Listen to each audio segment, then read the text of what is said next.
L'appello che faccio è quello di rispettare, non di stare a casa. Non sto dicendo che bisogna allontanarsi al di sotto di 200 metri da casa come purtroppo abbiamo dovuto fare. Sto dicendo uscite, fate la vostra vita sociale, di relazione, andate in spiaggia, andate al ristorante, andate al bar, ma con delle regole.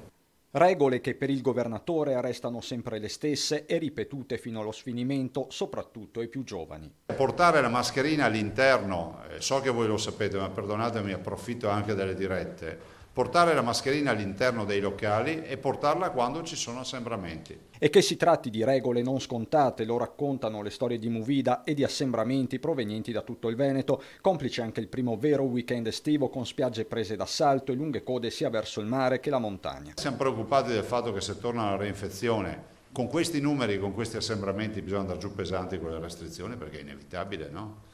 È vero che siamo in grado di controllarle in maniera migliore, è altrettanto vero che abbiamo farmaci, abbiamo modalità organizzative diverse dal 21 febbraio, però comunque resta il problema. Poi per carità qualcuno dice che questo virus non è più virulento come prima e penso che ormai i clinici a livello nazionale lo stiano confermando tutti. Però sulla pericolosità, insomma, io sarei prudente. E proprio sull'andamento del virus e della sua curva epidemiologica si innesta la forte polemica interna al mondo scientifico veneto con il professor Andrea Crisanti che ha bollato come chiacchiere lo studio diffuso dal numero 1 della microbiologia di Treviso Roberto Rigoli per cui il virus si sta indebolendo. Zaia continua almeno a parole a percorrere la via della neutralità anche se un certo fastidio sembra trapelare. Stavolta il governatore scomoda Aristotele e la sua verifica sperimentale.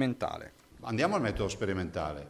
Uno ha portato una sua posizione sperimentale. Adesso immagino, sto parlando di filosofia e di scienza, adesso io mi auguro che il professor Crisanti, davanti a un enigma che noi tutti abbiamo, grande come una casa, rispetto alla virulenza o meno del virus, perché il dottor Rigoli ha portato una lettura che è assolutamente innovativa, ci dica che è così oppure no, rispetto ai dati che ha lui, perché ai tamponi e a tutto può farla sta verifica.